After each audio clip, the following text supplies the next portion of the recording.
എനിക്കെന്തോന്ന് നെഞ്ചുവേദന പോലെയോ.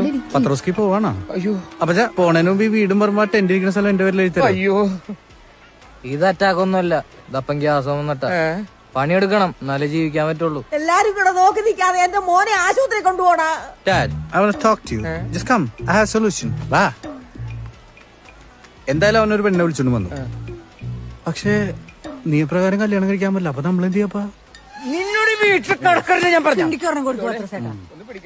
എടാ പെട്ടച്ചക്ക വീഡിയോ എടുക്കല്ലേ? ഒന്ന് പോടായിരുന്നു. മെമ്മറി ഫുള്ളാണ്ടാ. എന്തു നോക്കി നിൽക്കിയ കുടുംബത്തൊന്നും തുടച്ചു മാറ്റടാ ഇതിനെ. ഞാൻ പോകുന്നില്ല. ഇനി തിരിച്ചു വീട്ടിൽ പോയി അമ്മനെ കൊല്ലും. എനിക്ക് പോണിച്ചാൻ്റെ കൂടെ ജീവിച്ചു മരിച്ചാൽ മതി. ഈശോ എടാ, ആൾക്കാര് കുടുംബം എവിടെയെങ്കിലും ഇതിനെ കൊണ്ടൊന്ന് ആക്കടാ. ഇവിടെ ആൾക്കാർ കുറവെന്നാ പറയുന്നത്. നീ ഇങ്ങോട്ട് വരാൻ നേരത്തെ 3-4 പേരും കൂടി കൊണ്ടുവന്നേരും. ചേട്ടാ ബൈ ഇതൊന്ന് കെട്ടിപ്പോണ്ടാ. എടാ നീ പോയി നമ്മുടെ കാർ എടുത്തിട്ടോ. ഏത് കാറ്? ആരുടെ കാറ്? നിന്റെ കാർ, നീലക്കാർ.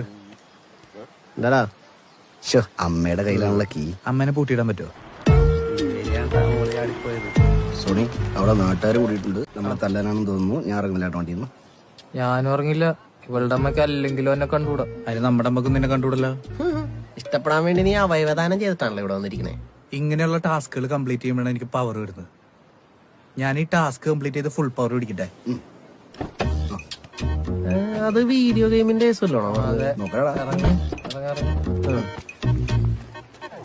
നീ വന്നില്ലേ? ഇല്ല, ഞാനിവിടെ ഇങ്ങനെ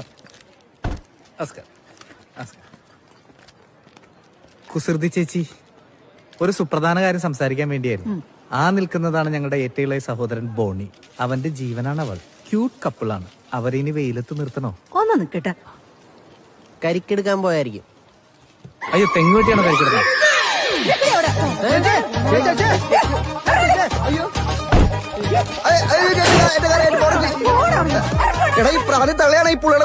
ഞാനെന്ത് ചെയ്യാനാണ്? ഞാൻ എപ്പോഴേ പറഞ്ഞല്ലേ ഈ തള്ളെങ്ങനെയാണെന്ന്.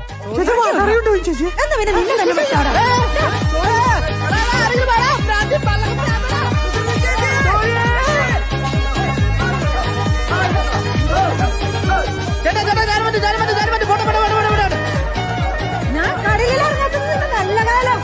ലക്ഷദ്വീപിൽ പോയി രക്ഷപ്പെട്ടടാ. ഇനി അവരെ കൊല്ലും.